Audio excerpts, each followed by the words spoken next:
مرحبا يا عزيزي، هل تعلم أن هذه الأجواء الحارة التي نعيشها قد أخبرنا عنها النبي؟ فقد قال صلى الله عليه وسلم: قال إن فيما تجدون من حر الدنيا فذاك نفس جهنم، فإن جهنم استأذنت ربها أن تتنفس مرتين، فأذن الله لها بنفسين، نفس في الشتاء ونفس في الصيف. فهذا الحر الذي نراه هو فقط آية من الله عز وجل ليرينا فقط شيء بسيط من حر يوم القيامة.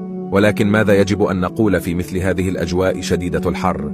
حسنا، سأخبرك بدعاء أوصانا به النبي صلى الله عليه وسلم، فنقول: اللهم إني أعوذ بك من حر جهنم، فما من مسلم استعاذ بالله من جهنم إلا وقالت جهنم: اللهم إنه استعاذ بك مني فأعذه مني يوم القيامة.